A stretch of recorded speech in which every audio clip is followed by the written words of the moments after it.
ओम शांति। 15 अप्रैल 2025 के महावाक्यों के मनन चिंतन। मधुबन से प्यारे मीठे बाप दादा ने कहा, मीठे बच्चे, बाप आए हैं हम रूहों से रूह रिहान करने, और 21 जन्मों की हम बच्चे अपनी लाइफ इंश्योर करते हैं। ऐसी लाइफ इंश्योर करते हैं जो कि अमर बन जाते हैं। तो बाबा ने आज मुरली के अंदर प्रश्न उत्तर में भी इसी बात का जवाब दिया कि वो मनुष्य तो अपनी लाइफ इंश्योर करते हैं और तुम बच्चे भी करते हो, तो दोनों में अंतर क्या है? तो वो जो संसार की आत्माएं करती हैं, क्योंकि ये इंश्योरेंस का काम अभी तो शुरू हुआ है, 101 साल हुए होंगे, कोई पुराने समय में थोड़ी था हमारे पास यहाँ पे। तो कोई मर जाए तो पीछे परिवार वालों को पैसा मिल जाए, और तुम जो इंश्योर करते हो वो 21 जन्मों के लिए मरे ही नहीं, अमरलोक में चले जाते हैं।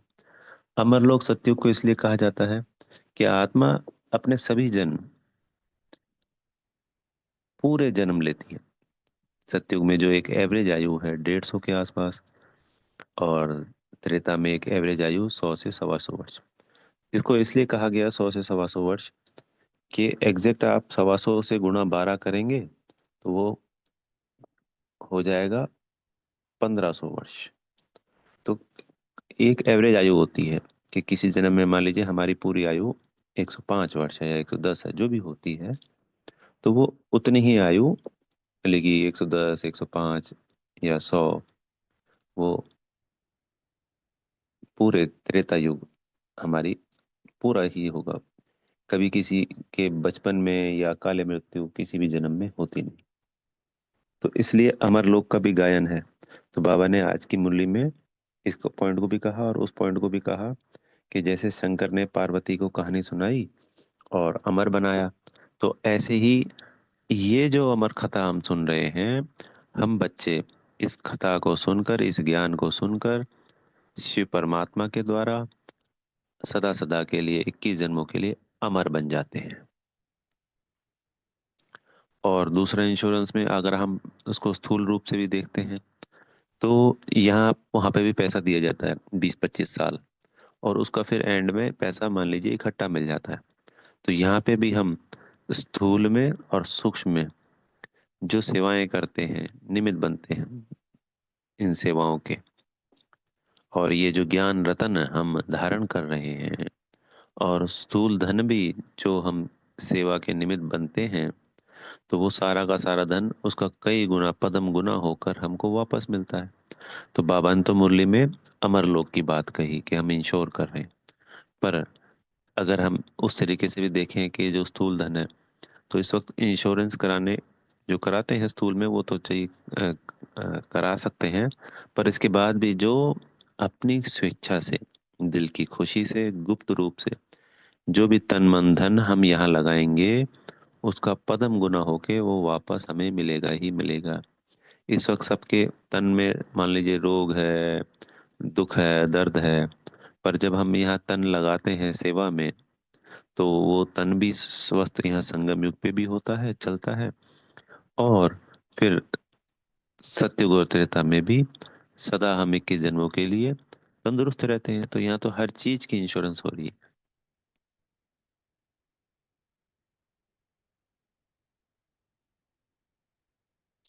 फिर बाबा ने कहा, आज वो पॉइंट फिर आया कि 21 जन्म के लिए क्या, 40 से 50 जन्म तक हम इंश्योर कर रहे हैं।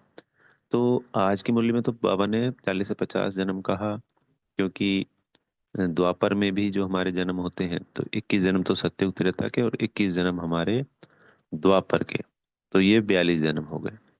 तो 50, और वैसे बाबा ने कई मुरलियों में कहा कि 55 से 60 जन्म तक हम सुखी रहते हैं लगभग लगभग।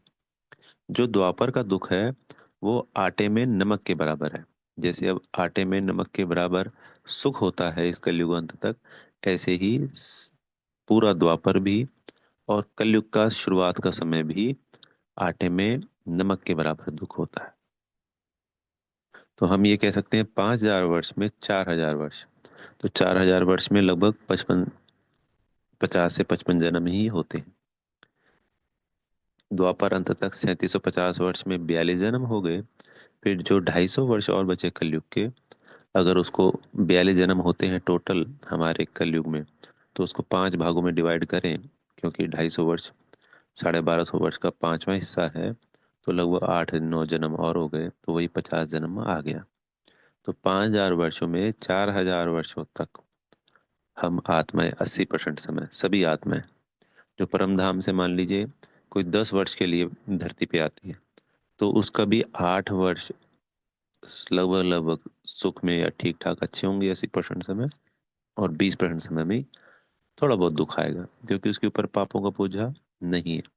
हमारे ऊपर तो अब तक अंत तक आते आते 63 जन्मों का बोझा होने के कारण हम थोड़ी सी अवस्था ऊपर नीचे होती है। फिर भी संसार की रीति हम सभी जानते हैं कि हमारा अंतिम जन्म भी बहुत अच्छा रहा, क्योंकि संसार में तो बहुत दुख है। बाबा ने क्लियर किया कि अमर लोक सिर्फ सत्युग ही नहीं, जो मूल वतन है परम धाम, वो भी अमर लोक है। तो वहां पे भी सभी आत्माएं इस संसार की जो जाएंगी उस अमर लोक में रहेंगी, और सदा ही अमर है, क्योंकि वहां तो पाठ है ही नहीं। जब हम पाठ में आते हैं तो द्वापर कलयुग में आके ही अकाले मृत्यु शुरू होती है, इससे पहले नहीं होती। और बाबा ने आज फिर आत्मा की प्रैक्टिस के लिए कहा, पर आज बाबा ने नया पॉइंट बताया कि जब हम दूसरी आत्मा को बाबा का ज्ञान सुनाने के निमित्त बनते हैं, तो मैं आत्मा अपने आत्मा भाई को इन ऑर्गन के द्वारा यह ज्ञान सुना रही हूँ। सामने वाला आत्मा भाई अपने ऑर्गन द्वारा, कानों के द्वारा यह ज्ञान सुन रहा है। इस तरीके की गुप्त मेहनत हमें करते रहना है। इसी गुप्त मेहनत से हम अंत तक कर्मातीत अवस्था को प्राप्त होंगे। जैसे कल की मुरली में कहा था कि कुछ बच्चे खुद मुंह मियाँ मिट्ठू बनते हैं कि हम तो संपन्न संपूर्ण बन गए हैं। तो इस गलतफहमी में नहीं रहना है। जब कई बार होता है कि सब चारों तरफ सुख ही सुख नजर आने लगता है, स्वास्थ्य भी ठीक होता है, परिवार में भी होता है, आत्मा खुश भी रहने लगती है, तो वो ये सोचती है कि सब कुछ अच्छा अच्छा रह रहा है, तो अब मैं ने अपने 63 जन्मों के विकर्मों को दग्ध कर लिया है और मैं कर्मातीत अवस्था को प्राप्त होने जा रहा हूँ। तो बाबा ने क्लियर किया है कि ये सब अंत में होने वाला है। इस गलतफहमी में नहीं रहना है। अपने आप को बिंदी समझ उस स्वीट फादर को याद करना है। आज बाबा ने फादर शब्द यूज किया, तो आज हम भी बाबा को दिन में फादर शब्द से याद कर सकते हैं। बाबा तो करते ही करते हैं, ये एक रमणीकता है और कुछ नहीं है। फादर, कभी बाबा जैसे माशूक की बात करते हैं, कभी बाबा टीचर सदगुरु जी की बात करते हैं, तो अनेक अनेक सर्व संबंधों से हमें बाबा को याद करते रहना है। फादर तो एक ही शब्द है, खाली भाषा का शब्द बदला है ये तो हम सबको पूरा पुरुषार्थ करना है। 21 जन्मों का बाबा से पूरा वर्षा लेना है। आत्मा तमो प्रधान से संपूर्ण सतो प्रधान बनना है। बाबा ने आज मध्य जीव भव को भी याद करने के लिए कहा। तो मध्य जीव भव क्या होता है वो हम सभी जानते हैं। ब्रह्मा, विष्णु, शंकर, ये जो 3 जीव दिखाए गए हैं, इसमें मध्य में जीव है विष्णु जी का। तो विष्णु जी को भी याद करना होता है और अपने राजधानी सत्युग को भी याद करना होता है। वो हो गया मध्य जीव को याद करना। तो हमारा लक्ष्य है विष्णु बनना, सत्युग में जाना, और सत्युग में भी पूरे 21 जन्म लेना, वो पूरी प्रारब्ध बनाना। 9 लाख में नहीं, बाबा तो ये कहते हैं हमेशा राजाई पद प्राप्त करना, क्योंकि हम विष्णु जी स्वरूप को याद कर रहे हैं। तो मनमना भाव, मध्य जीव भाव और मामेकम। मामेकम यानी सिर्फ एक बाबा को ही याद करना है। इस देह और देह सहित सबको भूलते जाना है।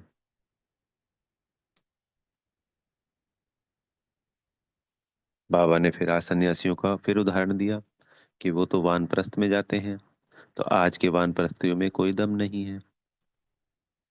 तो हमें वाणी से परे जाना होता है। जितना जितना आत्मिक स्थिति का अभ्यास जो आत्मा करती जाती है, वो स्वतः ही इस वाणी से परे जाना शुरू कर देती है।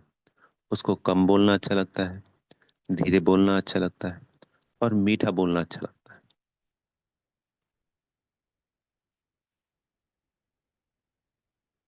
जैसे उनको तो गलत फहमी है कि हम आत्मा यहाँ से जाकर ब्रह्मलोक में लीन हो जाएंगी और इस पाठ से अलग हो जाएंगी, क्योंकि किस चीज के लिए पुरुषार्थ करते हैं? जो प्रवृत्ति मार्ग में रहने वाली आत्माएं हैं वो सोचती हैं ऊपर स्वर्ग है, तो हम अच्छे कर्म करेंगे तो स्वर्ग में जाएंगे। और सन्यासी लोग मोक्ष की प्राप्ति के लिए या मुक्ति की प्राप्ति के लिए प्रयास करते हैं। जबकि दोनों ही रॉन्ग है। ना तो कोई ऐसे स्वर्ग में जा सकता है और ना ही ब्रह्मलोक में जा सकता है, यानी ब्रह्म तत्व में लीन हो सकता है। बाबा आकर हमको ये सत्य सत्य ज्ञान सुनाते हैं, जिसको हम बच्चों को समझकर स्वयं में धारण कर, जब हम आत्मा परमात्मा का अभ्यास करते हैं तो हमें बड़ी उमंग उत्साह खुशी होती है कि हम दूसरे आत्मा भाइयों को भी सुनाएं। तो जितना जितना जो आत्मा ज्ञान को धारण करेगी, उतना ही वो दूसरों को सुनाएगी, समझाएगी, खुद भी बाबा समान बनेगी और दूसरों को भी बाबा समान बनाने का पुरुषार्थ करेगी। फिर बाबा ने कहा कि फर्स्ट फ्लोर, आज फ्लोर की बात करें तो फर्स्ट फ्लोर बाबा ने बताया है मूल वतन को, सेकंड फ्लोर बताया है सूक्ष्म वतन को, और ये है थर्ड फ्लोर। तो अब बाबा ने कहा बहुत जल्दी ही फर्स्ट फ्लोर खाली होने वाला है, क्योंकि अंत तक सभी आत्माएं इस थर्ड फ्लोर पर आ जाएंगी। फिर बाबा ने ये भी कहा कि ब्रह्मा विष्णु शंकर का भी साक्षात्कार होता है। वो भी सूक्ष्म वतनवासी हैं, वो भी संपूर्ण पावन हैं। तो जो आत्मा भक्ति में, जिसका भी नौदा भक्ति में याद करती है, उसी का उसको साक्षात्कार हो जाता है। अब हम सभी जानते हैं कि हनुमान और गणेश जी काल्पनिक पात्र है, कोई भी इसमें सच्चाई नहीं है। पर उन आत्माओं को बार बार याद करने से उनका साक्षात्कार होता है। तो ऐसे ही हम तो सत्य को याद कर रहे हैं। अपना आत्मिक स्थिति हमारा सत्य स्वरूप है और बाबा बिंदी सत्य स्वरूप है। हमारा सत्युग सत्य स्वरूप है, हमारा विष्णु सत्य स्वरूप है। तो जब हम इसका बार बार अपने आप को बुद्धि से विजुअलाइजेशन करेंगे, तो एक समय ऐसा आएगा कि, वैसे तो बाबा ने सभी को कहा है कि अंत में सभी को साक्षात्कार होंगे, पर हमें अभी भी, जब अभ्यास अच्छा हो जाता है, ऊंचा हो जाता है, अवस्था ऊंची हो जाती है, तो अभी भी साक्षात्कार सहजता से हो सकता है।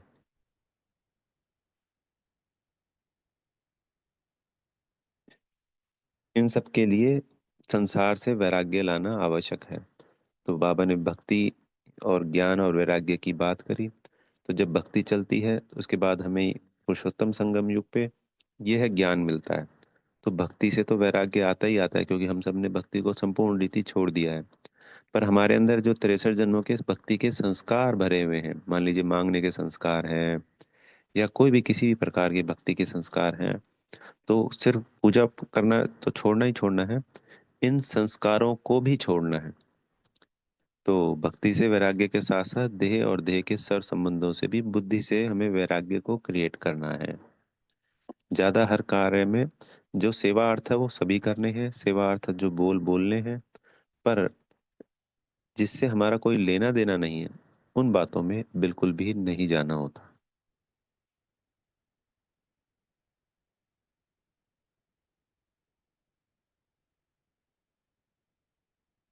पापा ने इस पॉइंट को भी क्लियर किया कि जैसे तुम सब बच्चे इस ड्रामा के बंधन में बंधे हुए हो, मैं भी इस ड्रामा में बंधायमान हूँ, बंधन में बंधा हुआ हूँ, बांधा हुआ हूँ इस ड्रामा में।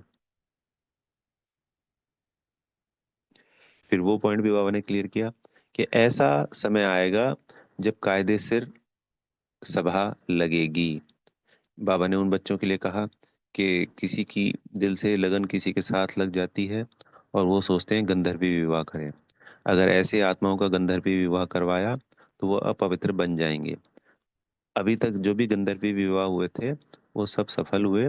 उसके अंदर उन आत्माओं का गंधर्वी विवाह कराया गया जिनके सगे संबंधी चाहते थे कि इनकी शादी करें, तंग करते थे उनको।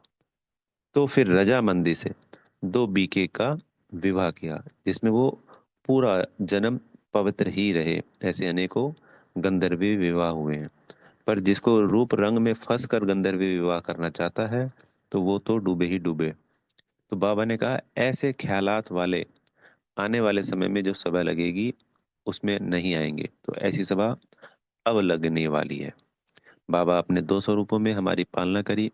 पहले पिता के रूप में साकार में पालना करी बाप दादा के तन के द्वारा। फिर अव्यक्त मुरलियां चलाई दादी जी के तन के द्वारा, उसमें हमारी टीचर के रूप में इसी साकार मुरली के एक एक लाइन को अनेकों तरीके से बाबा ने हमें समझानी दी प्रैक्टिकल में। जो सदगुरु होते हैं उनके नियम कायदे सख्त होते हैं। तो अब आने वाले समय में जब भी बाबा आएंगे इन मुरलियों के आधार पर, तो अपना वो सदगुरु के रूप में सभी कायदे अनुसार जो सख्ताई है, जो प्योर सभा लगनी है जिसमें कोई भी पतित आत्मा प्रवेश नहीं कर सकती। क्योंकि उस समय भी बाबा के टाइम पे भी जैसे कुछ सेवार्थ सरकारी तंत्र की आत्माएं आती थी सभा में, या बाबा से भी मिलना होता था। तो बाबा ने बताया था कि ये सब सेवार्थ हो रहा है, पर ऐसा समय आएगा जब कोई भी ऐसी पतित आत्मा मिल ही नहीं सकेगी। सरकारी तंत्र की भी जो आत्माएं होंगी वो कभी अपवित्र आत्मा किसी भी कायदे अनुसार मिलेंगी ही नहीं। और बीके भी जो होंगे वो भी पूर्ण धारणाएं युक्त, खान पान की धारणा, पवित्रता की धारणा, संकल्पों से विशुद्ध। तो उन्हीं आत्माओं का बाबा से मिलना होगा। फिर आज वरदान दिया सदगुरु जी ने हमें, विश्व कल्याण के कार्य में सदा बिजी रहने वाले विश्व के आधार मूर्त भाव। तो बाबा ने कहा विश्व कल्याण के कारी जो आत्माएं होंगी वो स्वप्न में भी फ्री नहीं होंगी। उनको स्वप्न में भी कई कई नई नई बातें, सेवा के प्लान, नए नए तरीके दिखाई देते रहेंगे, ऐसे इमर्ज होते रहेंगे। तो सेवा में बिजी रहने के कारण अपने पुरुषार्थ के व्यर्थ से और औरों के भी व्यर्थ से बचे रहते हैं। तो जब आत्मा बिजी होती है कर्म में, फ्री आत्मा को ही व्यर्थ चलता है। कहते हैं ना खाली दिमाग शैतान का दिमाग। तो व्यर्थ से बचने के लिए चाहे मनसा, चाहे वाचा, चाहे कर्मणा, विश्व कल्याण की सेवा में हमेशा लगे रहना है। तो उनमें कभी अलबेलापन भी नहीं आ सकता। तो ऐसे सेवाधारी बच्चे आधार मूर्त बनने का वरदान प्राप्त हो जाता है। तो हम सभी कौन है? अब आधार मूर्त आत्मा है। तो ये सुमान आज हम ले सकते हैं, मैं आधार मूर्त आत्मा हूँ। फिर स्लोगन में कहा कि संगम युग का एक एक सेकंड वर्षों के समान है। तो इस एक सेकंड में हमारी सतयुग त्रेता के वर्षों की कमाई हो जाती है। तो इसलिए इसके अलबेलेपन में समय नहीं गंवाना है। फिर अव्यक्त इशारे में सदा कंबाइंड स्वरूप में, तो सर्वशक्तिमान बाबा हमारे संग कंबाइंड है। तो जब बाबा सर्वशक्तिमान कंबाइंड है तो उनकी सर्व शक्तियां भी हमारे साथ कंबाइंड है। और जहाँ सर्व शक्तियां हैं वहां सफलता ना हो ऐसा असंभव है। हर जगह सफलता हुई पड़ी है। अब कई बार बच्चे सोचते हैं कि ऐसा तो होता नहीं कई बार। तो हमारे संकल्पों में मिक्सिंग है, हमारे संकल्पों में शक्ति नहीं है। जब हमारे संकल्प प्योर हो जाएंगे, संपूर्ण हम आत्मा पावन, जितनी पवित्रता बढ़ती जाएगी और संकल्प शक्तिशाली होता जाएगा, उतनी ही हमारी विजय और सफलता निश्चित हुई ही पड़ी है। हम डाउट क्रिएट कर देंगे तो सफलता में भी डाउट हो जाता है। इसलिए इस सफलता असफलता का आधार हमारे स्वयं के संकल्प ही हैं। तो जिस आत्मा को संपूर्ण निश्चय है कि मैं शिव परमात्मा सर्वशक्तिवान के साथ, मेरे बाबा के संग, मेरे टीचर जी, मेरे सदगुरु जी के संग सदा ही कंबाइंड हूँ और उनकी सर्व शक्तियाँ ही मेरे साथ, मुझ आत्मा के साथ कंबाइंड हैं, तो उसकी विजय निश्चित है। तो जैसे बाबा ने कहा कि कोई भी लौकिक में साथी अच्छे होते हैं तो छोड़ते नहीं एक दूसरे का साथ। तो यहाँ तो ये साथी तो कभी अविनाशी साथी है, कभी साथ छोड़ने वाला नहीं, धोखा देने वाला नहीं, सदा ही साथ निभाने वाला है। तो सदा साथ साथ रहो। तो बाबा की याद बनी रहे सदा। ऐसी ही शुभकामनाएं। बेहद का धन्यवाद मेरे प्यारे माता पिता बाप दादा जी का, और आप सभी आत्मा भाइयों को। सदा विश्व कल्याण की सेवार्थ मनसा वाचा कर्मणा दिल से करें, और आधार मूर्त आप सभी हम सब आत्माएं बन गए। ऐसी विशेष शुभकामनाएं, शुभ भावनाएं, और हर क्षण बाबा के साथ कंबाइंड हैं, सर्वशक्तिवान बाबा के साथ। अच्छा, ओम शांति।